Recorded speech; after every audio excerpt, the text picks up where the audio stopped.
You got 3 in the hall. Yeah.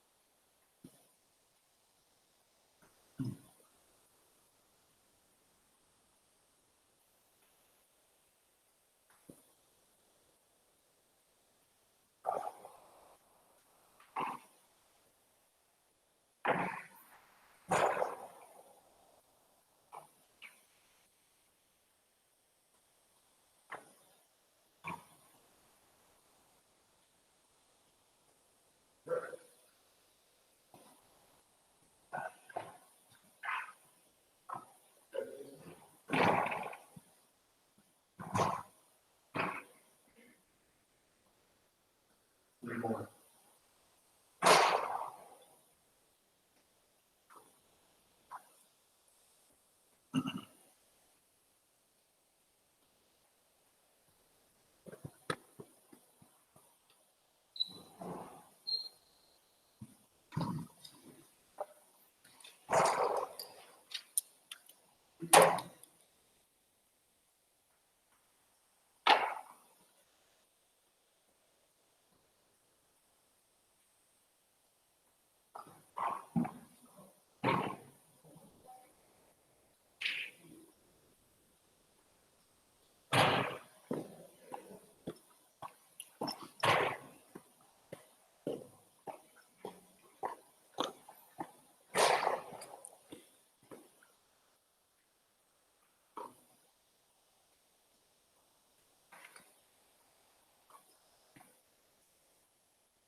Okay, good. You're muted. Good evening. Welcome to our 6th and final parent presentation on our reopening plan. My name is Jason Smith. I have the honor of being the superintendent here, and we're looking forward to having this conversation with you. We have had, this is our 6th session. We had 3 yesterday, and we have, this is our 3rd one here tonight. Just so you know, this is going to focus on grades K through 12. So we've had other sessions that have been pre-K through 6, some have been 7 through 12 only. This one we're going to cover both. It won't take that much longer than just like 2 or 3 more slides per school. So not all may be relevant to you. We're going to talk about athletics. We'll talk about BOCES, those pieces that are not relevant if you're in grades pre-K through 6. And we'll be talking about some things that are not relevant for high school. So it's a bit longer, but it's much more comprehensive. Since we are all in school, it seems to make sense we would hit it all at the same time anyway. With that being said, I'm going to start with some introduction of my staff and my administrators. Alyssa, would you please start? My name is Alyssa Smith, and I am the pre-K through 6 principal here at Lindenville. Good evening, my name is Aaron Slack. I'm the principal for grades 7 through 12. Hi, my name is Joel DiPasio, and I am the business official. Good evening, my name is Sharon Smith. I'm the Director of Instruction and Student Services. And to my right, for sure, is Kevin Zaja. Kevin is our Director of Facilities. He's in charge of the school grounds themselves. We're very excited to have Kevin on our staff. He has come to us with experience as a health and safety specialist at BOCES. So this really is his area of expertise. And this is really what I have been calling all week long his Super Bowl. This is what he lives for. It has a great big pandemic, and we're going to use his expertise moving forward. So we're excited to have Kevin on staff. In the back, we have Jason Wilhelm. He is organizing all of the technology speaker in front of me. We are live streaming it, and we are taping as well. So Jason is a great help to us as well during this process of reopening and all the technology that has to happen. By means of orientation of the papers you have received, you have received 4 or 5 documents. One of the documents is a copy of this presentation. It's also on the website. I'll show you where everything is on the website in just a bit, but you have a copy of the whole presentation. Feel free to take notes. This will not be death by PowerPoint, and we will have an opportunity at the end to ask questions as well. And you can text the questions to us as well. I'll show you in just a minute. So we have a PowerPoint presentation that you have. You have a blue and yellow document. It's also on our website. This is the CANs, shows, the must for schools, for the health department. You have that. It's a great, it's easy, it's an easy to read guide for all of us of what schools have to do. This is one of many documents that we have received. The next document is a black and orange paper, which is a 1-page overview of our plan. It is not the plan, but it pulls out the highlights, the needs to know, and the most important parts itself. The actual plan we have is about 45 pages long. We'll talk about that process in just a bit. You have that plan is on the website as well. This covers the whole plan. This was the plan that we had submitted to the state on July 31st. So we have the actual plan there as well, covering everything that we had to do. Not all of it is of high interest to you, but we had to cover these things because they're of high interest to somebody else. So we had to have all these pieces in there. We're not going to get all the pieces of tonight. The last document is a launch flyer. This area is much more important that we communicate with you. So we have outlined for you ways that can happen. Obviously, you are here tonight, so you can receive either the call, or the text message, or the email, or or the mailings. And we have lots of ways that we want to share, lots of ways to share information with you. Please take a minute and read this over as well. We have our calling system, our texting system. We have an app. So if you have a smartphone, you can download our app. And the app store of your choice, Apple or Google Play.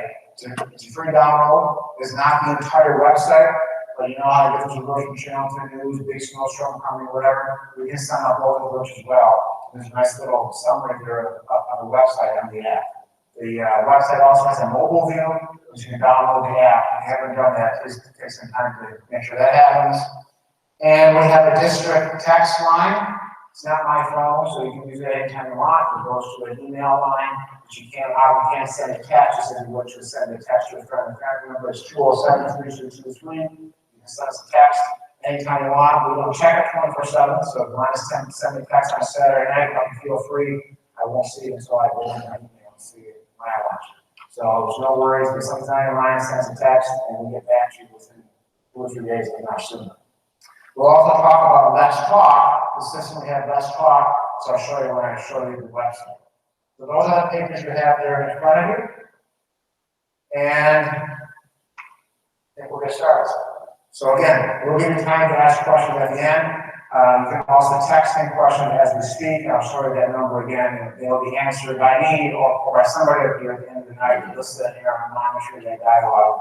They are paying attention to just monitoring the Let's Talk traffic as well. They also have this presentation as well. So, that being said, I should tell you, by trade, I'm not a doctor, I'm not a physician, I'm a history teacher. Now I'm now being superintendent, working my way through the steps. But I started this work as a history teacher in 1994 in Albany. So I'm not an expert on pandemics, I'm not an expert on testing, on contact tracing, but I've learned a lot. And we have to be able to absorb all of this information. That's really my job and our job. So that being said, you may ask me a question, I may not know the answer to.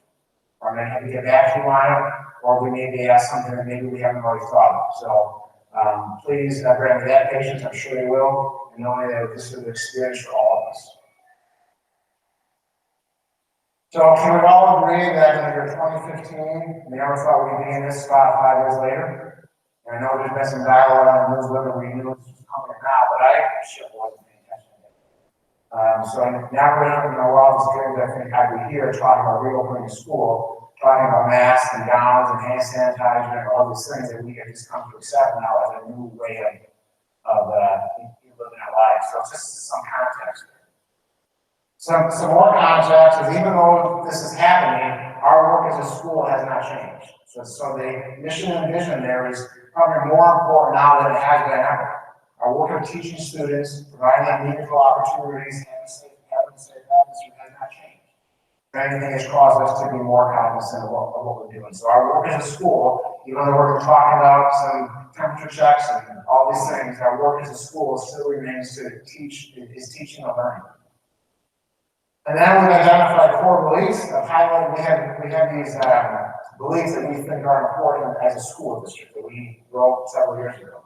I can read them all to you, but what I put up there in red font is what I think really speaks to what we're talking about here, right? So we're talking about strong communication, that's up there. We're talking about creativity and learning to improve, that's up there. That speaks to the situation that we're in. We're talking about putting student needs first and safety. So all these pieces, this is nothing new for this area that we're in, but it's our work we do as a school, and I've kind of called out for some of those points that we think is like kind of showing our work and letting us know what's important for us as a school. And you should have a copy of that in your papers. Text us anytime right now if you want. If something comes up, you have a question on. I hope I'm going to answer it during the course of this presentation. But if not, send us a text. It's not going to shoot off anybody's phone. We're just going to go right to the email line, and Aaron and Alyssa will monitor that, and they'll give me those questions at the end of the night. We had some great dialogue at the end. We had a lot of questions in the last group. Some hard questions, some easy questions, some fun questions, but we're trying to. There is okay, no question we won't try to answer. So feel free to send those along the way. And if you want to ask them at the end of the night, we'll be here until the end of the night. The presentation has been taking about an hour or so, and we have time for questions at the end. So We'll leave time for that at the end. Again, there's a number of jot music, save it to your favorites, and you can send us a text, so we can answer questions at the end as well. So hopefully you don't feel like this person in this cartoon, you don't stress in 5 different directions with what's going on in school. Maybe you felt that way in March, April, May, and June. I did as a parent and as a superintendent, being pulled in many different directions with what's going on in school, right? So some schools in our area are doing a hybrid model, where some students go to school Mondays and Tuesdays, some go Thursdays and Fridays, blah, blah, blah, blah, right? That's one of the options that we had had. Some schools in the area are in fact doing it. We, as a district, I'll explain to you why we chose the model we did. I'm going full in person with the option of having a remote learning opportunity for those families, students that are not comfortable yet coming to school, and we respect that. All right, I'm going to stop and show you a little bit about the website as a resource for you. I'm going to give you a little tour of the website. And you go to LindenvilleCSB.org. And okay, right away you'll see a pop-up screen. And this is where we have a lot of the main information. So we have the actual reopening plan in web-page version here. The same plan you have in front of you. And you can easily go through, we're talking about what each of these mean. But if you want to learn about health and safety, how we're going to handle health and safety, you can learn health and safety, and it's all there. No need to look at a long document, it's there for you to see, also on your phone as well. You have a question about athletics, go to athletics. This is all okay, relative to the reopening plan. Transportation is there, so all there for you to see as a web page version. We also have it as a full document. We have the same document we have in front of you. You can download it, but it's there for you to have. We have, this is very important, we have a parent survey. If you have not yet participated in this, please do. This is required. We do need your names. It stays confidential, but we need this to help us plan whether you're going to be in school here or whether you're going to be at home learning. There's some transportation questions there as well. We are getting this all organized, and we're using this to help us make decisions for you. So please, if you have not yet done so, please do that survey. We have the same flyers here that I have showed you, the one-page view of the reopening plan. And new, this is okay, brand new. We have a technology parent training sign up for you. This is Smith will talk about just a little bit here. We have an opportunity for you to come in and learn how to use some of these tips from our technology specialists. So if you want to take a look at that survey, and we will send that out tomorrow via email and text using one of our systems. So but it's on the website now. And we're going to do the presentation technology sign up. And then over here, I mentioned Let's Talk. So if you go to, actually, I'm going to stop and show something else first. You can go to COVID-19 resources, okay? And then you have all the state documents here. The health department guidelines are here. The full guidance that we received as a school is here. This is all state stuff you can have easy access to. Mental health resources. These are stressful times, so we have some programs there. Tips on mask wearing. Then over here, when we were in the full shutdown mode in the spring, we have lots of academic resources. And then here again is the plan itself. And then I mentioned Let's Talk. So if you go to the website on the far left, this is the pop-out tab. Use that.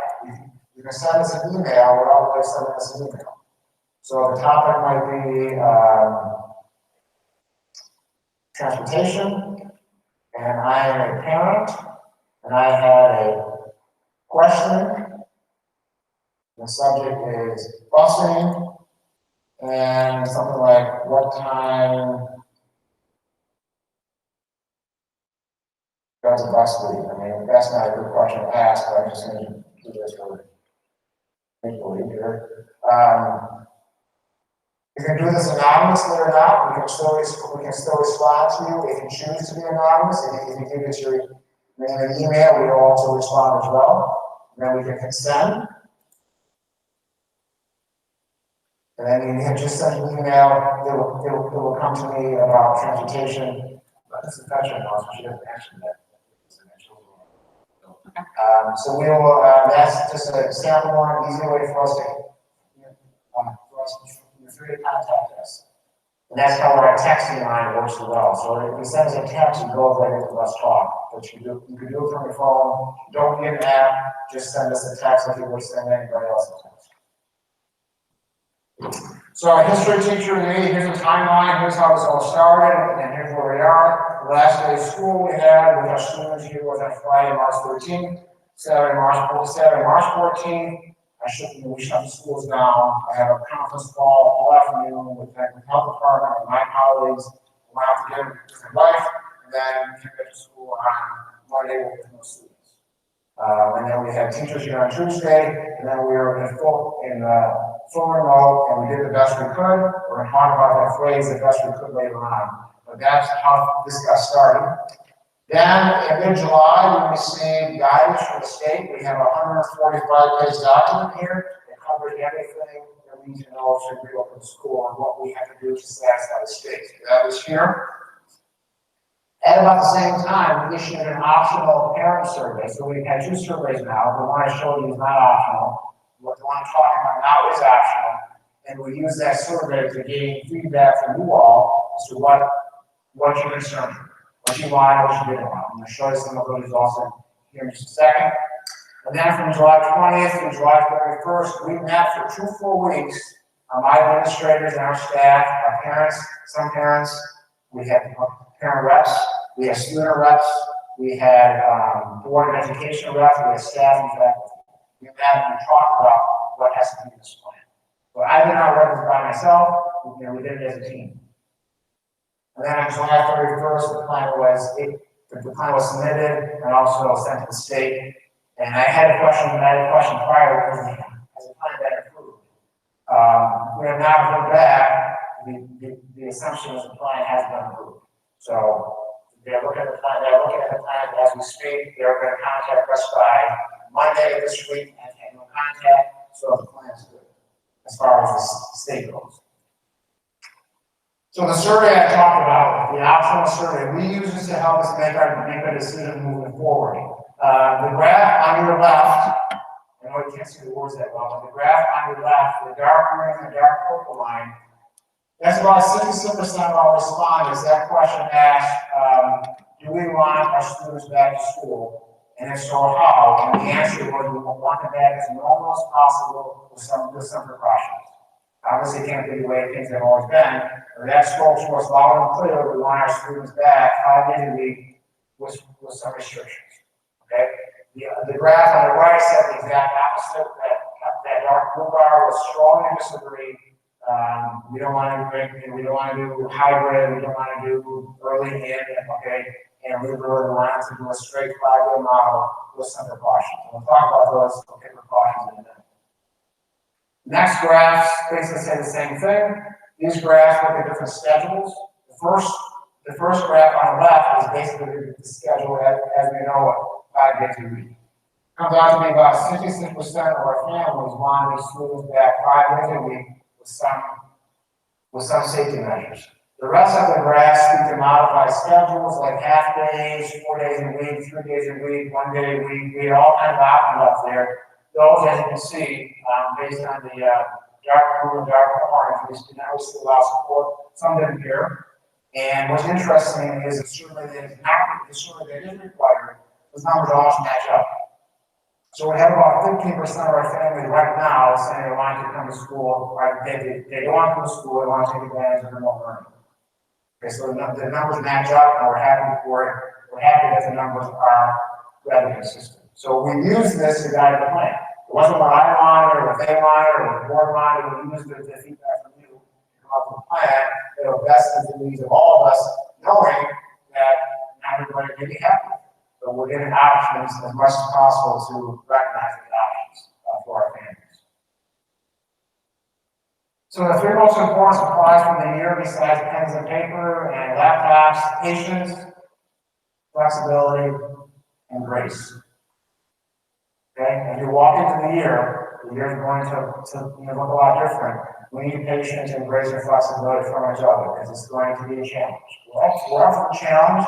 I'm looking forward to it in a way, but we need these things to happen for all of us, the teachers, myself, you all, your families, your children, and need these things to be happy. Patience, flexibility, and grace. This is brand new for all of us. So within this document, there are 13 categories. You can see them up there. We're not going to talk about all 13. We're going to talk about some of them, because not all of them are important to this family. I recognize that, but we're going to talk about these areas here. Health and safety is obviously a key factor here. Facilities, what our school building looks like, how that's going to operate. Technology, we're going to spend some time on that. We'll talk about the cafeteria and transportation. What does the cafeteria look like? What does the busing look like? And the most important piece, honestly, while we're here, is to talk about teaching and learning. Our work as educators is talk about teaching and learning. Like I said, I went to college to teach history, not to become an expert in COVID-19. But that's the situation we find ourselves in, and we're going to make the best of it. So, health and safety. This process was led by Joe DiPasio and Kevin Zaja. And on their team, in addition to staff and parents and board members, we had our school doctor and our school nurse. And we consulted with Paul Pettit from the health department. The most important piece of information here is this. Please do not send your children to school if they are sick. Okay, we recognize kids can be asymptomatic, but if your children are sick or not feeling well, please keep them home. We are asking parents to do temperature checks. We are meeting with the vendor next week to see how we can help you monitor that and how we can monitor you monitoring that. It's not Big Brother watching, but we are having told we have to have parents do temperature checks. The magic number is 100. Okay, amongst other symptoms. Now, if you have a child with asthma, as I learned on Monday night at the board meeting, and he or she coughs all the time because they have asthma, and they're coughing on a Monday and Tuesday and Wednesday and Thursday because they have asthma, doesn't mean we're going to be the nurse every single day. We're going to call you, hey, the child has COVID-19, please come and help pick them up. The phrase that I want to read is baseline. If he or she coughs all the time, he or she coughs all the time, doesn't mean they have COVID-19. The other symptom is fatigue. If I run a marathon, walk 5 miles, fix my roof, and wake up Monday morning and I'm tired, why am I tired? Because I did all this stuff, right? So we're going to use some common sense with this. We're not going to be extreme. We're going to use thoughtful common sense to this and recognize it's a baseline. So if your child has those symptoms that's not part of his or her baseline, please keep them home. Okay, that's very important. And we're going to find ways to monitor that. We as staff, every day I answer, as you all see, the same 4 questions you answered before you came in. I answer them every day, and it goes into a file for us. The staff will do the same thing every day here at school. We can and will have to do random checks of students. We can and will have to do random screenings of students. Our high school students can answer paper screening once a week, do that X, Y, or Z. That's how we can keep this safer for all of us by having those screenings. That's very important. We will also seek to limit the number of guests in our school. That doesn't include volunteers. Volunteering here is very popular. So we're going to look at reducing the number of volunteers for obvious reasons. We have contractors in the school. They'll be screened. We have ordered 12 contactless thermometers. We'll be using just as you go in, you get your haircut. I went to the dentist last month with my temperature. Strange, but that's the situation we're in. We have to do the same thing here. So we've ordered those pieces as well. Face coverings will be asked to be worn by our staff, by our guests, if we cannot socially distance. We don't have face coverings on now for all 6 feet apart, and that's the model we have been working under since the executive order was passed. 6 feet apart, or we're on mask, and we're all 6 feet apart here. The most important piece here, we are working with our nurse to relocate her office. In this document, we're specifically asking that what's called a DIA, I don't know what it stands for, dedicated isolation area. Okay, isolation does not mean we are going to be in quarantine. We need to isolate them until we figure out what's wrong. So we have to have area in the nurse's office where the child can wait and be diagnosed. When the nurses and agent goes, when she's making her call and her recommendation and talking with families and talking with our students who may have symptoms, she will have on all the people she needs. So we're not going to keep reinfecting her with the child. The child does have it. So her office will be relocated to a different part of the school where we have more rooms to isolate students. Doesn't mean we're going to be locked up all day, but we have to take those steps and make sure they're safe and our students are safe. We are ordering signs, just as you see signs in the stores, the Tops and Walmart. We are ordering signs. We meet every Wednesday, myself, Joe, and Kevin, and Joe's staff, to talk about supplies. What do we need and what's the status of it? So we are ordering signage to have throughout the school. We don't have it here yet, because there's a lot of here. Right. Okay, so we have the signage that's on order. This is for our benefit, for your benefit, and for our students' benefit to have signage. So that has been ordered as we speak. Communication, I just spent time on that. If we have a confirmed case, there will be communication from the school to you.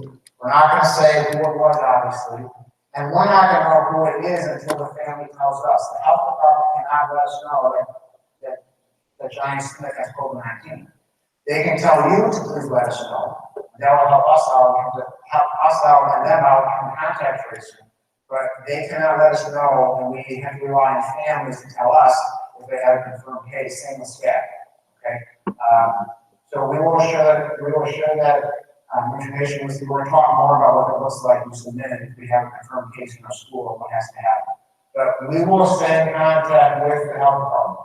I have the health director's name and number on my cell phone. I know him well. So he and I will stay in touch. We were in touch late one Sunday night in March over an issue here that we had to handle. And I was talking to him and Dad on Sunday night when most people are not learning about the job. So Sunday night I was talking with him and we getting things straightened out. I'm very happy to have that relationship with Paul. So that's something positive for us. Not all my superintendent colleagues in the area can say that about the health director. I can, and I'm very proud of that. The number one piece we saw what families wanted to have in terms of PPE and supplies was not mask wearing. The masks are mandated. We'll talk about how and where that in just a minute. Number one piece was hand sanitizer. In classrooms, as we have right now, and we're going to make sure we have them in every classroom moving forward, even the ones across the street. We're going to house some of our students in grades 5 and 6. I walked across the street last week with Alyssa to see how things were looking, and I walked in, and my question when I walked in, I said, "Nice job," and then I said, "What?" Where are the signs? Where's the hand Where sanitizer? the sign, where the hand sanitizer? Got more. So this is on my mind almost 24/7. What's it looking like? How can we make the school safe? So we order those pieces, signage, equipment, hand sanitizer moving forward. Cleaning and disinfecting, this is important. We have ordered supplies, as I said. We have a pallet of hand sanitizer from the health department that we have received. We are spending some money on these things. So as taxpayers, we want to know how are we going to pay for all this stuff. I'm going to ask Joe to speak about that process right now. Well, we've been given some additional funding from the federal government, something called the CARES Act, as well as FEMA. And we've been working with New York State's FEMA representative in New York State, eventually working to the federal government to get reimbursed. Okay, thank you, Joe. So we are ordering those pieces as we speak. We are stockpiling things. We meet every Wednesday. There was a supply shortage. We think we have passed that hump. We've been working with Take Form and other vendors. Every day you get an email or 2 or 3 or 4 trying to sell me the newest product to help us fight COVID-19. But you responded some of those, and we're working through those as we speak. So we are ordering supplies. Masks do have to be given to students. They can wear their own, our face coverings. But we did have to purchase masks for every student, and they gave us that ratio and staff. Those we have in our offices. Our students are encouraged, and they can bring their own. But we have to have them for them, both here at school and on the school buses. When we cannot social distance, or when we have different barriers in place. So we're talking about barriers in just a minute. Ventilation, this is another concern. We just finished our capital project, and that's Joe again. Joe, can you speak about the ventilation process and how we're up to cope with that? Sure. We, through our capital project, and also we brought in the third-party professionals to take a look at our filters and all our ventilation. We are at the highest level possible relative to our filters. This is both at this school and across the street. And our director Kevin has been on top of that as well. We monitor that on a regular basis. You saw it down in the barn in the back when we came in. Our commitment to safety has not changed. We still have to deal with our safety drills as we should. That includes fire drills and lockdown drills, again, the area we're in. So we have to have those in place. Okay, we will still have the environment here. We will still do lockdown drills. We will try to do lockdown drills with masks on. It's hard to socially distance during a lockdown drill. If we have a lockdown that is not a drill, okay, we're not going to worry about masks. Okay. As far as fire drills go, we have been given the okay to modify fire drills to lessen the population in the hallways. We can have some students leave, some students stay, as long as we know what to drill. That will help us with the population density in the hallways. And again, with all the hallways, they're going to have masks. We'll talk about masks in just a minute. So, the phrase I've been using all along is or. And what goes between each of those ors are masks, or barriers, or social distancing. The guidance we have said that we must do one or some combination of all of them. So when they're in the hallways, they obviously cannot socially distance in the hallways. When they're on the buses, they have to have on masks. When they're in the classrooms, by and large, by default, our practice is going to be 6 feet apart. We'll Aaron will talk about that in just a minute. By and large, the practice will be 6 feet apart in the classrooms. We are able to have that happen here, doing parts of the work they've done and the work we've done across the street. The barriers on the left, these have been improved. The students can use them at the desks if they're not 6 feet apart.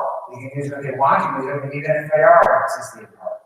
We want to have students working in pairs and having those conversations about the content. We want to encourage those conversations. They can keep the mask on, but we have an option to have that in the classrooms.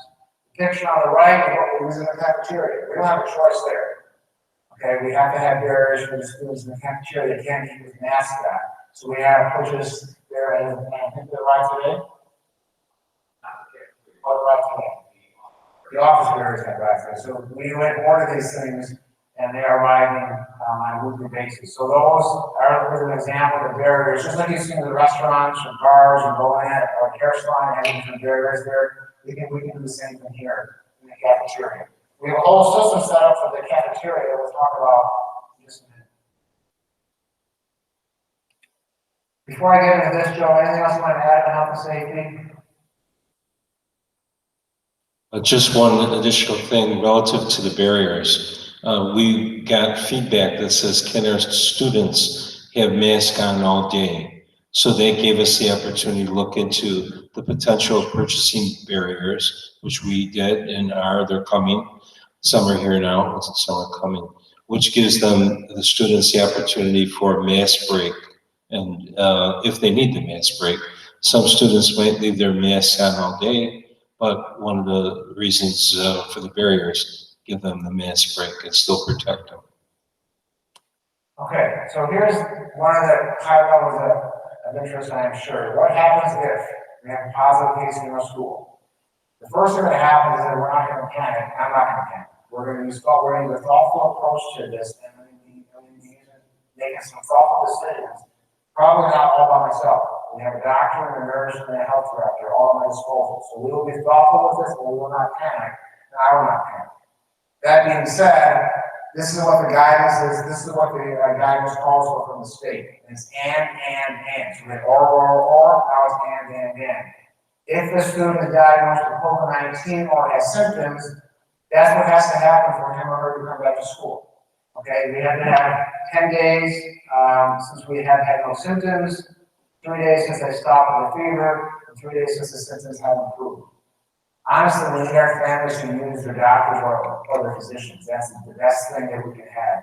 We as a school, we cannot mandate or force anybody to have a test as a COVID-19 test. We can't do that. It's not within our rights. That's your choice, all right? As far as the testing sites go, we have to post by tomorrow on our website how we will work with the health department on testing and on tracing. We will not test. We don't have any testing supplies here.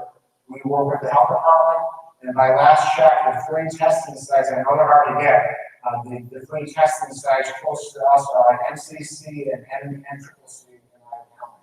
Okay? The rest, from my understanding, is based on a note from the doctor. And I know we've had some staff have had some challenges having those tests. One of my colleagues had a test done and took her 4 days to get it. So it's not ideal. Fortunately, we have a very low infection rate here, but we really need to be ready to have a testing plan just in case. That document will be shown tomorrow on the website. Return to school after illness, if they're not diagnosed, they can come to school once there is no fever and they have felt well for at least a day, 24 hours. And then if they have a note from the doctor saying they have another condition such as strep throat or a fever, may not be COVID-19. But again, we can't force the COVID-19 test. That's why we rely on you partially to not send them to school if they're not feeling well. That's why we have to rely on our maintenance staff to make the school disinfected. So it definitely is a team approach. We are going to spend time going back to, we are teachers, we're going to spend time showing our students proper hand washing techniques. We have several videos here. I'm not going to show you them now, but we have several videos here that our nurse has chosen to show our students the opening days of school.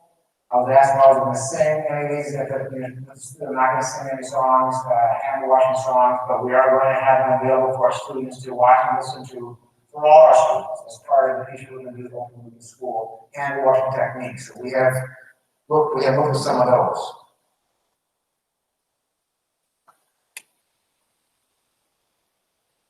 Okay, I'm going to have Alyssa Smith talk about transportation. That's one of the areas that she had chaired. She has done a great job with it. So Alyssa, please spend some time on busing and transportation.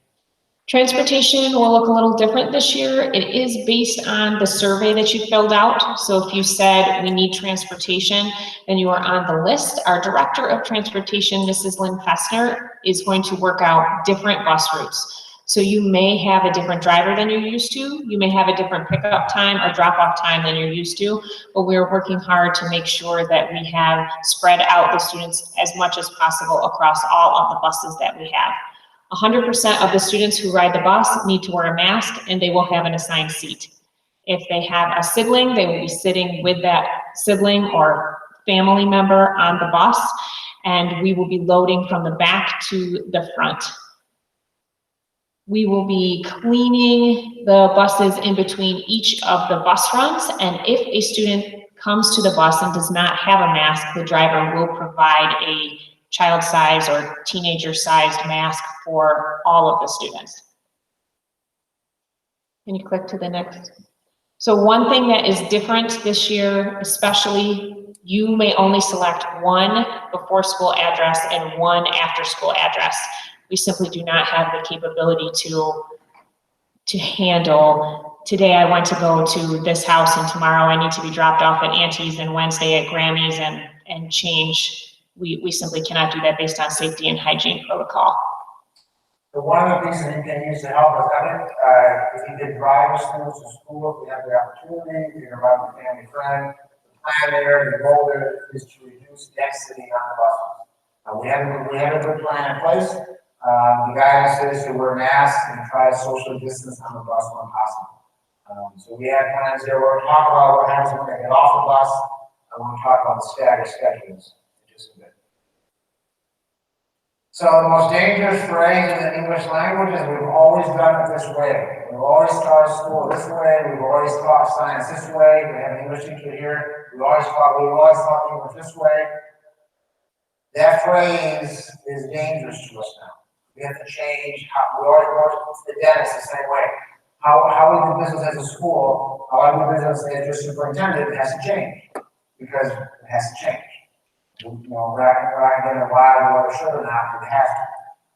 So we need to keep that in mind moving forward. How we hand out calculators, if we hand out calculators, how we hand out protractors. Do we have to hand out every student in their own protractor? Maybe, maybe not. We have to really think these things. Do we have to have every student gather up in front of us on a broad to retell a story at the same time?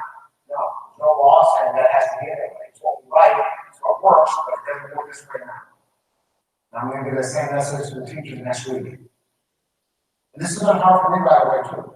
I'm no expert on this. I like things a certain way. I'm human. I like things to be in a certain way. I always want to wear a mask when I go to the restaurant, but that's what we have to do. So, the other area that was monitored here for us was the cafeteria. We have outlined where the students will eat. We put great thought into that as well. Pre-K and 1 will be in the classrooms, have most of the classrooms with supervision, and they have to be a teacher, but with supervision. 2nd and 4th grade will be in the cafeteria here, not at the same time as the high school students. They've done a great job modifying schedules. Grades 5 and 6 are across the street having lunch, and the rest of the schools are here with hand sanitizer stations in the cafeteria and wearing masks without waiting in line or staying 6 feet apart. Was there anything else you want to add on that? I think you did a great job. And then here, this is across the street, the school that we'll be using again. This is the new cafeteria, so to speak, what we should be, what still is, was using as the stage and a gymnasium. Our cafeteria staff is wonderful. They do a great job with Mrs. Higgins, and we have set that up. That's how it works right now. So this is not a stage full. We can walk over there and see it sometime. And that's the way it's set up 6 feet apart and with the different barriers there as well, which will work. So that's how the students will eat. Not ideal, but again, we're all going through this, you know, as a family and as students. All right, now, we're going to talk primarily now about pre-K to 6th grade, and then we're going to talk about 7th to 12th. So this is the next tab here. So this is going to spend some time talking about what it looks like in grades pre-K through 6th in terms of the classroom space and classroom use. So as you've heard, our 5th and 6th graders will be moved across the street to the Main Street campus. They will start their day over here, however, because this has the auditorium space and the large JV gymnasium. After they finish their specials in the morning, which is an alternate schedule between PE, 5th grade band, 6th grade band, 5th grade chorus, 6th grade chorus, art, and technology.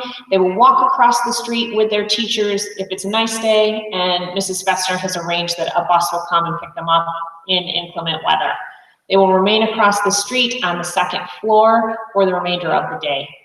For our specials over here, for our kindergarten through 4th grade students, you're used to this unique lattice of 25 minutes of PE coupled with 25 minutes of art, library, tech, music in a Monday through Friday arrangement, and that is going to change to 50 minutes of a single special every day. So they will have PE every other day, and that will be coupled with one other special for 5 weeks. So a student in 2nd grade might have PE one day, art the next, PE, art for 5 weeks. At the end of 5 weeks, that art would change to music. At the end of 5 more weeks, it would change to technology, and that will help us cohort the students together. For our departmentalized classrooms, that's grades 3 through 6. Once they get into their classroom, we usually have students move, they carry their belongings, they go to another classroom when they switch from ELA to mathematics to science and social studies and writing, and now the teachers will move. So the students will have their space in their classroom and the teachers will trade between them. That helps to maximize the personalized space that they have and help us make sure that we are following hygiene protocols for them. We have set up our classrooms to maximize social distancing. In our older elementary classrooms that you'll see some examples there, the desks are 6 feet apart. That will allow the student to follow what I call restaurant rules. So when they're sitting down in their space, they would not need to wear their mask. If they need to get up from their space, they would put their mask on and they would move, either if they're going to lunch, if they're coming down to the gymnasium, those sorts of things. For our primary classrooms, we still have tables that are similar to this table, but much shorter down in those classrooms. And we are using clear barriers that look similar to the cafeteria barriers, so they can still see and interact with the people at their table, and they won't have to be spread far apart. We still will follow those restaurant rules. So if they get up out of their space, then they would put their mask on. That would allow them more time to interact with peers. And we will practice and work up our stamina for how long they can wear their mask and how we very thoughtfully are planning how they will be able to interact with each other. Did I miss anything on the slide before? Oh, the classrooms that we have over here that used to be our 5th and 6th grade classrooms, because now we moved them across the street, that will give us further areas to spread out if we have to pull out support, such as special groups for literacy support. And then we're doing the same concept at the high school level. And Aaron has done some great work on that.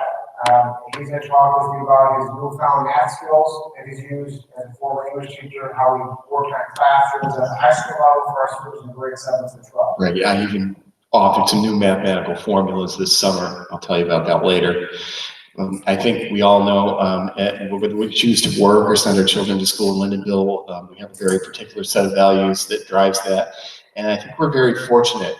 Talking to neighboring districts, and I send my kids to neighboring districts, and talking to the principals in those districts, I think if you surveyed them, as we did and most districts did, most of their constituents would have preferred 5-day in-person learning if possible as well, particularly working families. The districts that are hybrid, basically sending secondary students every other day, which is what our family is trying to grapple with and trying to manage, do so because they have no other choice. And the formulas that every principal had to work through was number of students enrolled, number of teachers, and number of classrooms, and the size of those classrooms. Formula goes on, and you deduct the number of students who may opt into remote learning. And then you look at how can I socially distance them throughout the day.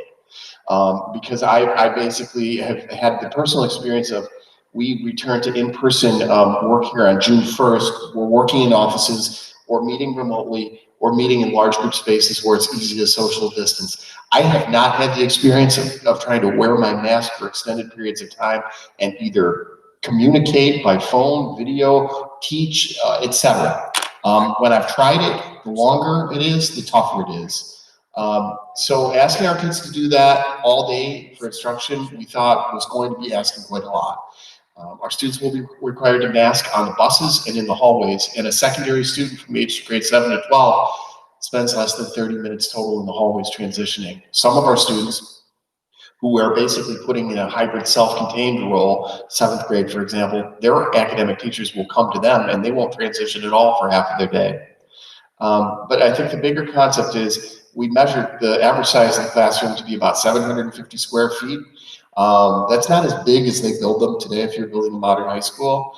And it's tight, actually. And so if you're looking at a 6x6 grid, you can accommodate up to 15 students. So where we were unable to reduce a class section size to 15, we moved it to a larger group space. And in chorus, for example, will not be able to use those rooms, those beautiful rehearsal rooms that we have. They're going to be located here in the auditorium because they need even more spacing. We commandeered those rooms for classrooms along with a couple other large group spaces, the auditorium or the library, excuse me, in another room. And we'll utilize those so that our students can. And this is not to say, as Mr. Smith said earlier, that they are not more than welcome to wear their masks as often as they like. And I think particularly in a science lab, if lab partners are working closely together, they will definitely need to mask up and possibly other circumstances as well. But we're lucky. We have the facilities. We have the student population that is manageable enough to be able to make the formula work. It's not far from a tipping point where I would have had to say, Mr. Smith, it can't be done. But I did this math, and it's simple math, which is good for me. former English teacher, and the math works. So I feel really comfortable about, you know, the architectural standpoint. And I went through with Mr. Zeva, our new facilities director, room by room, with the tape measure, with graph paper, and to ensure that this can really work, not just on paper, but in practice. And we feel very confident about that. So we did use some guidance from our architect. We have architect over as well, and he gave us maps, diagrams of every single room in our school. And those circles there are those 6-foot zones. Jason, is this on right now? Yep. Jason? Yep. Okay. But we have those 6-foot zones, and we use those to help us make decisions. So we have gone through that process room by room, using those 6-foot zones done by an architect. This is an example of a math classroom in a secondary school, socially distanced with the desks. That's happening right now. That's the way it exists now. And then this concept of cohorting is just what Aaron was talking about. We're having students stay together as much as possible when possible, especially in grades K through 8. So grades 7 and 8 in the past, there's a dangerous phrase again in the past. In the past, they would bop around from room to room to room. We're going to keep grades 7 and 8 in the same room for most of the day. Grades 3 through 6 will stay in the same room instead of bopping around from room to room to room. Again, that's to help with the order, keeping students out of the hallway, and keeping the same group of students in the same pods. Okay, so that's what I talk about teaching and learning and why we're here. Okay, this is why schools exist, is to teach our students and have our students learn. So a big part of the task is looking at how different models we had to have. We had a plan for 3 models: hybrid, in-person, and full remote. Sharon Smith led that team. They also did a great job, and she will talk with you about the different models, how the full in-person model is going to look. It's not going to look that different except for these modifications we have made. Hybrid and then remote, and then I have some points about that when she's done. Thank you. So as Mr. Smith said, we were directed by State Ed to create 3 models for learning in our plans. Full in-person, which makes sense. That's 100% of our kids are invited to attend with 100% of our faculty and staff. In that model, we also offer for parents the option of choosing remote learning. Full remote makes sense. 100% of our children will be learning remotely in their own homes.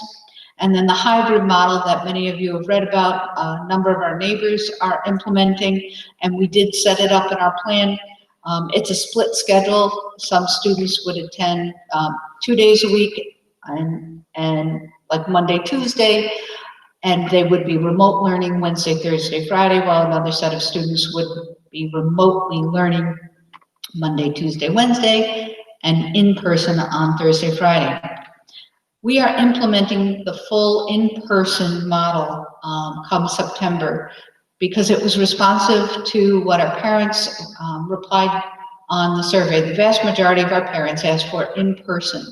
And then the follow-up survey absolutely supported that decision because 85% of our students will be coming to school in person.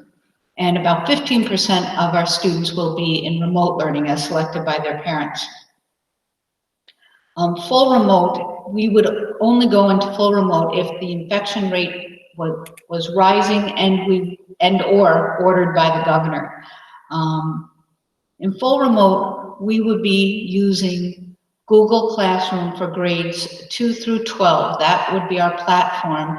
And then our younger students, pre-K 1, the platform they would be using is Seesaw. Our parents asked us to streamline the number of platforms we use, so those are the 2 we selected. Our youngest students will be receiving paper materials in addition to activity kits. We don't want to see those children online as often, but they would have the availability of an online platform as well. In remote learning, meaning if a student was at home learning while 85% are still in school, or in full remote, we are seeking an agreement with our teachers union so that we could do synchronous and asynchronous learning. Each of our teachers are equipped with a dot camera that would allow them to use that camera to do live teaching. So if we're in person, but your child is at home learning remote, they would be able to see that math lesson or a chemistry lab. There would be, using Google Meet, there would be an exchange. Students could ask questions, answer questions. We are very hopeful, and we are anticipating this agreement, but our Teachers Association is also awaiting guidance from their parent organization, New York State Teachers. But as I said, we're hopeful to have that. If we were in full remote, obviously that wouldn't be an issue. Teachers could use their .com and you would see live teaching. I think I got it all. Yes? Yeah, pretty good. Couple of pieces that I talked about the training for parents, the tech training. Say that again, I'm sorry. The tech training for parents. Oh, I'm so sorry, I did forget that. Also in response to, earlier, Mr. Smith showed you a link on our page where you could click to join or attend our parent training on August 26th, because parents had asked us, could we provide a training where they could help their child in remote learning using Google Classroom and in this case Seesaw as well. So on August 26th at 1 o'clock and 5:30, we're offering parent tech training. The link on the website, you can sign up for either in person or you can live stream that training. The training will be here in the auditorium. It will be led by our technology educational specialist, Dave Milan, and myself. So please join us for that training. And if you have any questions, feel free to email me. Couple other points I want to make, you're going to share and talk about the infection rate. There is no magic number that I had to shut school down for us to go into full remote. There wasn't a magic number last time either. The process is, if we look at what our data is, it's safe for the last week, okay? There is a magic number that the state has, in our region here in the Finger Lakes, 5% or less, we're open, higher than that, we're going to shut down. We're well below that number. Last time I checked, less than 1%, we're clearly right here in our area. So we are in good shape, and we'll see in good shape if we focus this in positive manner. The second point, you notice up there is no pass-fail option. For our students that were in remote last year, which was all of them, we gave them the option to pass-fail, which basically means instead of getting a 94 for the fourth marking period, if you got a 94, you got a P. So it's no difference between a 94 and a 67. It's a passing rate. Okay? We did that because this was brand new to us. We had no time to get ready for it. So that's why we did pass-fail. That option now that we have time, both for ourselves, our staff, and our students, that option of pass-fail is no longer there. Most students won't be happy with that because they actually have the grades, all the grades count, but they don't count like they used to count prior to the shutdown. So the pass-fail option is no longer an option. It has to be an actual score. The third point is we want to do a better job with remote learning. We honestly did, I struggle with the phrase, the best we could. We did the best we could with no time, with no training. This has been going on since March. The idea of doing the best we can is no longer an option. So we want to have more in-time communication with youth teachers. Our teachers, by and large, did a fantastic job. So we're all human, we're all going to make mistakes. We've outlined in the plan very clearly what the expectations are for teacher contact.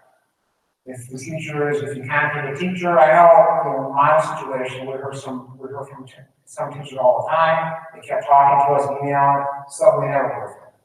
That's my own experience in my house, in different school districts. I'm pretty sure the same thing happened here. We managed those things as they came up, and we were honestly flying the plane as it was being built. But now the plane has been built, and now we need to fly. That's the whole point of having a better job with the concept of distance learning. So we have put those pieces in place. I want to say we can expect more from ourselves, we should expect more from us, and we can expect more from our students.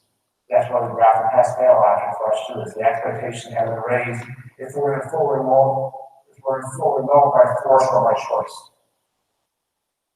Special education is obviously very important. We're not going to allow time on that now. I do want to recognize that we did spend time talking about special education. If you're a special education parent, if you have questions, please see Shauna Smith, or she'll give you a quick overview of the special ed plan right now.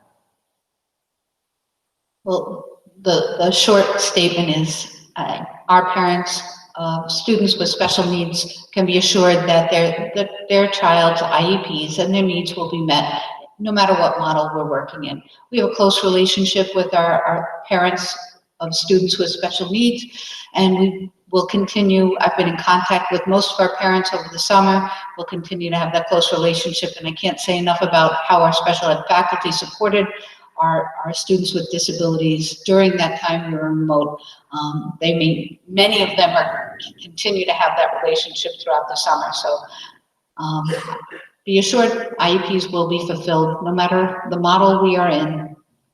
This next piece of information is both practical and important to the students of the first week of school. The first week of school will look different in terms of when students start. This is on the website as well. On one end, if the board approved my recommendation and modified calendar. So we've always started school here Tuesday after Labor Day. It's always been done. Again, go back and not change it all out. Tuesday after Labor Day now will be the third day of training for our teachers. They actually come back and work the week before. So we added a third day of training for teachers.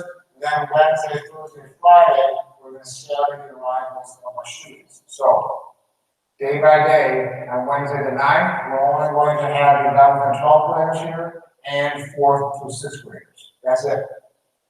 Next day, we're going to add those students. We're also going to add grades 9 through 12 and 1 through 6. That's it. Friday, everybody else comes. Why are we doing that? We want to have all our students arrive the same day, at the same time, and hope for the best. We have to do all these things: hand washing, mask wearing, social distance. We could do that, but I don't want to have, we want to set ourselves up for success. So Aaron and Alyssa and their staff will spend time with our students, teaching them these new expectations. So when the second set of students come back on the second day, they will see some of the stuff already happening. Our teachers asked for that. We thought that was important to give our teachers more time to have more training. Those 3 days will be, they'll spend time on technology training and something else in just a minute. I'll show you, and then we'll stagger our students in that manner. Please take a note of that. We will send you more information, but we haven't addressed the first week of school. Many schools in the area have done things very, very similar to this as well. So this is a common thing. So we talk about technology. We also recognize that our students and our staff will need supports. Sadly, we up here have been used to this since March 13th. Come to school every day, or we have worked from home. Now, how are we normally operate? Shut down the school on a Friday afternoon and walking through school and hauling empty on a random day in March. It was kind of sad in a way. But I've had time to adjust to that. I don't like it, but I've adjusted to it. Our staff and our students have not. So when they come back, we need to do a thorough job working with and supporting our staff and our students to help them adjust to these changes. So we were asked specifically in the plan to talk about social emotional learning. Basically, how are we doing? Okay, mentally, with all this stuff. So we recognize people are at all different levels as to what they can handle with this, and we are obligated to work with our staff, with you as well, and our students. So that is a big piece of the plan. As is attendance. Okay, we had several students last year. Sadly, when we were flopped into the distance learning plan, some of them did not check in with us enough. We could have checked in with them some more, but by and large, our students were met with success, but we lost them along the way. So if we're on full remote by force or by choice, we have an obligation now to do a better job managing how we keep track of attendance. So we're going to send re-envision slated students emails once a day with a set of questions, asking them basically how are things going for you. If we get some responses that don't make sense or they seem off, that's going to trigger some of these steps here. To have our deans contact them, our guidance counselor, our principals to make sure that they are still being successful. We lost track, so to speak, of some students, which I'm not proud of, but this is what happened to many of our schools and here. We want to do a better job being more proactive in contacting our students to make sure they're still being successful in this new model if we have to go to. Technology, we obviously took advantage. Many of you had Chromebooks last year. We were fortunate to receive the large technology grant. At the same time, the shutdown happened, and we had Chromebooks arriving like that week before we shut school down. And then we rapidly got them out to our students with Jason Long supporting that. So that will continue. Next Tuesday, we're having a Chromebook return day in the morning. If you are a parent of the first to second grade, please come to school, we'll return your Chromebook to us so we can get it ready for the next year. And then in return, Mrs. Smith will hand out history treats as an incentive to get our students back. They will get them back, but we need them back to give them back. So we need some help with that.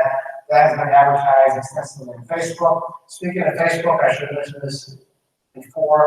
Make sure you follow us on social media. We have an active Facebook page. We have an active Twitter page as well. So make sure you check us out on there. Lots of information is there for you to see as well.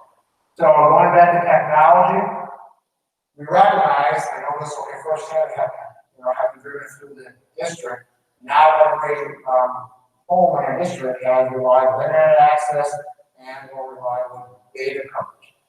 We're going to accommodate the best we can. So we have our Wi-Fi hotspots in our school. You can come to our school anytime, sit in the parking lot, and the password is posted on the website. We have to get it reposted, but it is there. We have our Kajeets. With some of you may have used, they work, Jason, with Verizon coverage only. So if you have Verizon coverage and you can get it where you live, we have purchased 40 Kajeets. Some of our families used those last year. They had success as long as there was decent coverage. We cannot control where Verizon goes. We can give you those pieces to use to help. We also place some Kajeets at the White Birch in the van, and we place some Kajeet in the van at the White Birch, and we place a Kajeet in the van at the Old Orchard Church on 104 for our families to use. And we can also use the public library hospital as well. So we recognize our gaps. We as a district, our Board of Education is really committed to working with the politicians to get better coverage out here.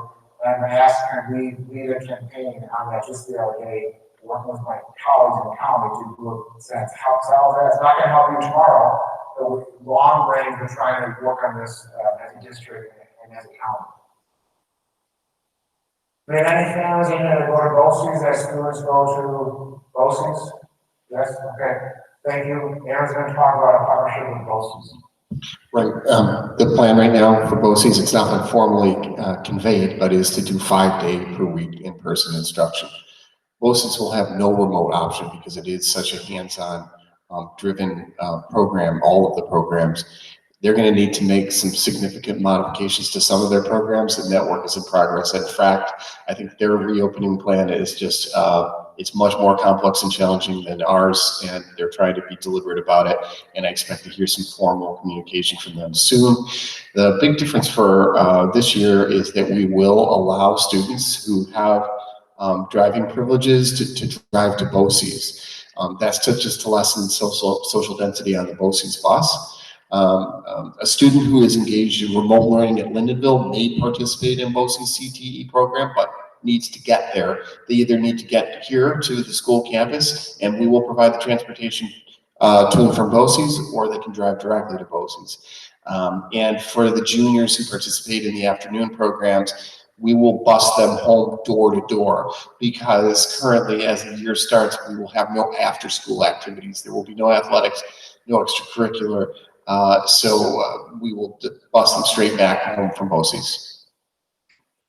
Moving on to athletics and extracurricular, if you are a parent or a student athlete, I have some bad news. Right now, there are no athletics in our school until at least September 21st. We hope, we're optimistic.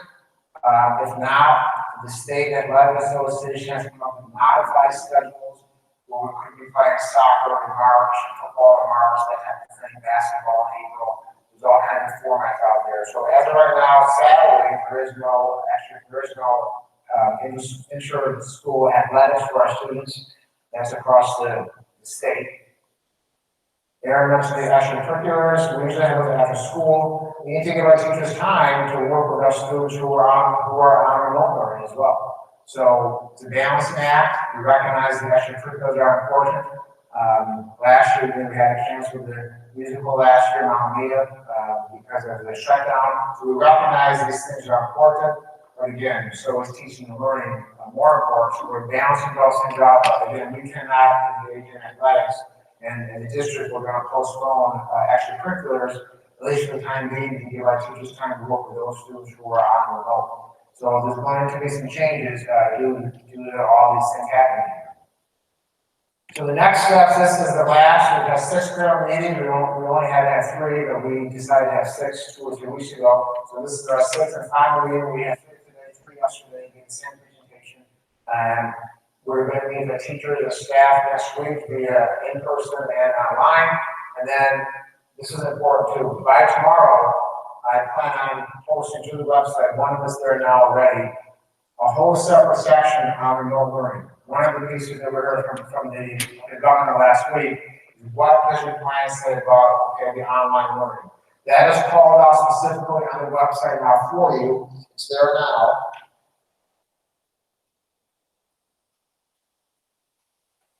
It's right there. Parallel learning, we have called out for you. And then by tomorrow, we're also going to call out our role in contact tracing and our role in testing, not math testing, but our role in COVID-19 testing.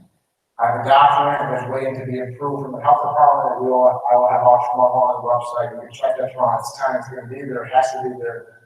The concerns the state has heard from parents is testing, tracing, and remote learning. Okay? We have not heard those here, but those are the concerns statewide. So every district has been asked to address those, okay, specifically the testing, tracing, and remote learning.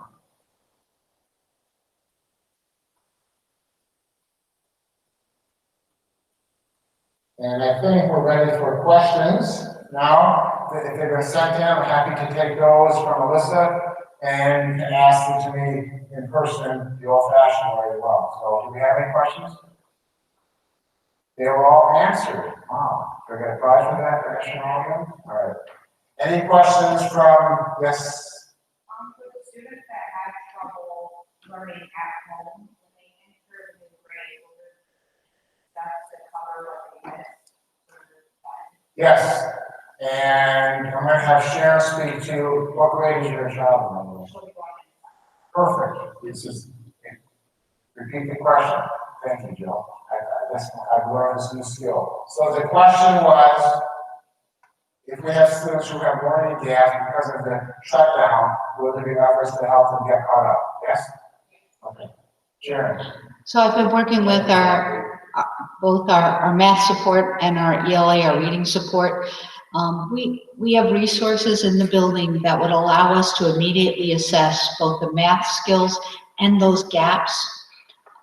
We know that some students had an easier time than others in remote learning, whether it was access or so many other factors. So we will assess student skills. Once we establish the relationships, we know the most important thing we do those first few days are to build relationships, make children feel comfortable again, feel safe, and then we will assess.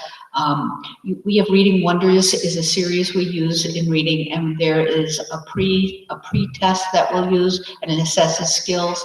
And we believe we're going to use, I don't know how else to put this, but the post-test from the year prior, so the year they would have finished. In addition, we have purchased a reading assessment. It's called Fontes and Pinnell Benchmark Assessment System. We are going to assess the reading level of every child in the building, 1st grade through 8th grade. It's a one-to-one assessment. It's with a teacher they know. It takes about 20 minutes. It's a very comfortable, very non-threatening. They use little books. It's a well-researched, it's a very valid assessment. It's a gold standard across the country. But we understand that there will be just such a wide range of skills when our kids return to us. And we want to make sure that we start at the right place. But as parents, you should not be concerned of what your child missed. No teacher in this building I don't care, doesn't matter what grade, when your child enters, at no time will the teacher say, oh my gosh, we're so behind, you missed so much school. That will not be our message. We'll meet your children where they're at, start there, we'll make up the gaps. Yes, this will take time. We will be patient, but this is what we do. Good question, thank you for that. Other questions? I don't get paid by the number of questions that were asked, so feel free to ask. Yes, ma'am. The kids are getting out the bus in the morning, getting out, are they gonna take her a little bit, or they're going to just let them always? Yes, you're winning the prize. That's exactly how it's going to happen. We had a question asked last time as well, and that was the same answer we did. But yes, exactly what's going to happen. We're going to stagger them in the buses. We had a bus driver here last session, and I think she asked that question too. So the buses, we're going to try to have them, the question was, how will the buses arrive and how will the students be staggered? So we're going to, just as you said, they will come off the bus, not in corridors like we used to do.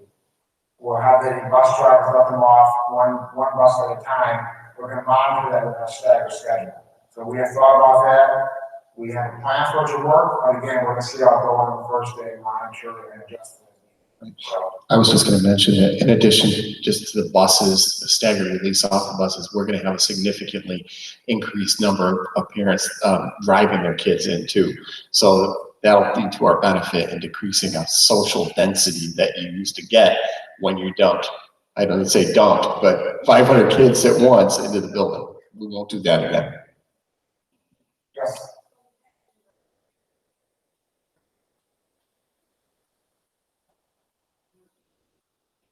Right, so the question was in the past, because again, that phrase we talked about, in the past, the students used to wait in the entryway in the cafeteria. If they are waiting there, they will have to have on masks. That's point number one. And then we're going to try to monitor, let's have a plan for that, for the arrival piece. They will have on masks, again, we can't socially distance, but we also have this plan in place too. So for the elementary students, we are going to ask different grade levels to have incremental drop-offs for families. And certainly we will work with families who have multiple children across grade levels, but the hope is that as children come in small groups, they will be escorted by staff toward their classroom in sections. I know Dr. Slack has talked a little bit at previous meetings to discourage our 7th through 12th grade students from coming so early. They want to come because they want to sit with their friends and they want to have that social time before school, but that's not going to be the safest thing to have them arriving so early. So looking to share with parents that we will not be marking students late in the way that we have in the past, but to extend grace and understanding with more parents coming.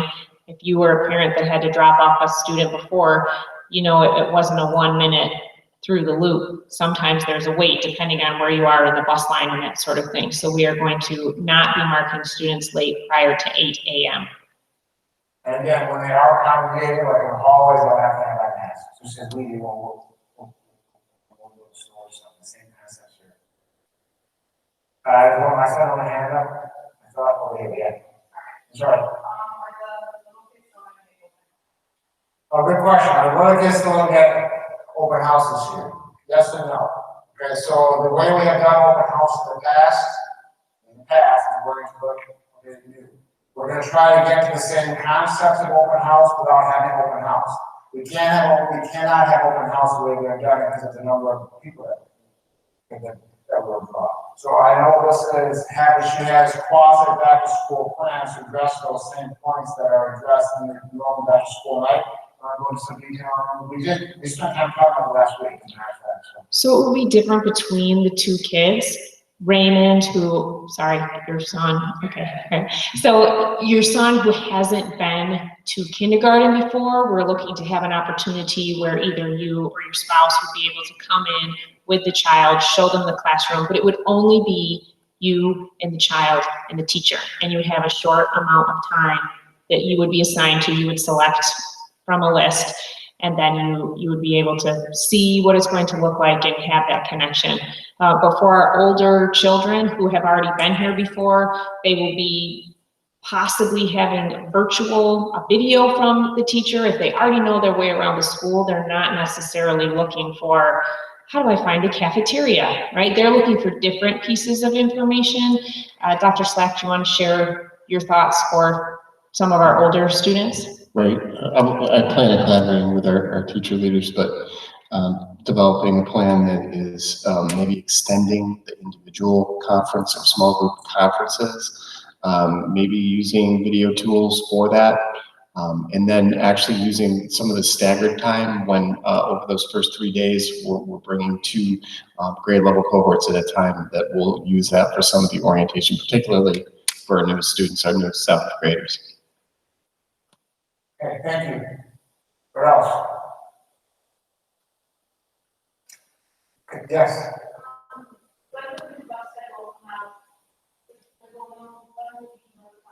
Within the next couple of weeks, the survey is shut down tomorrow. We're going to be tracking down parents after that. We need the results of those surveys to help us plan the groups. So we don't have a date yet, but we are waiting to have that deadline shut down. We're going to call families to arrange the different groups. Within the next couple of weeks, I think it's safe bet.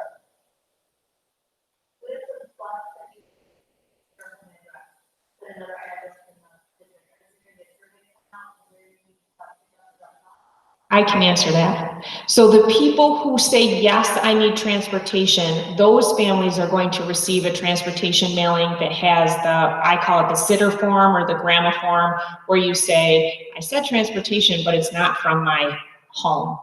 So it will be specific to the people that said yes.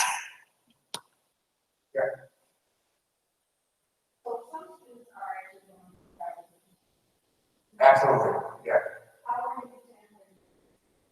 Good, okay, so the question is how we sanitize between classrooms. For high school students, we've extended the passing time. Aaron has extended the passing time by, 1 minute, so that gives teachers more time to wipe down and sanitize. Teachers who met with some of my teachers last week, we showed them what we have in mind. We have spray bottles and wipes. So we're not asking them to clean the desk. That's the job of Kevin and his staff. We are asking them to do what we call safety checks, make sure that the desks are wiped down. I know in some schools we're trying to not have kids use the same desk all the time. The guidance says it needs to be wiped out frequently. Okay, doesn't mean after every class it could. The guidance is wiped out frequently. We will build in time for teachers to wipe down desks. Kevin and his staff, as much as possible, will be going around as well. We are hiring additional cleaners as well to have all of that. So we've added one staff member since we opened the school. We had to add more staff to help out with the cleaning of the school. So we'll have that support. Teachers will have the equipment or the cleaning supplies they need to help us with that. Kevin and his staff will also be wiping down what we call the highly touched areas, doorknobs, that type of thing, throughout the day. Those can happen when the classes are in session. So again, it's all about staying home if you're not healthy and the good sanitization and hand washing. So all that question is a very good question. But backing after that, let's make sure we get the point where students come to school and they're not sick, recognizing some of them still may be asymptomatic and not showing this thing. So we have all these moving parts that we have to balance. That's our plan to balance. Thank you. Anything else? Yeah?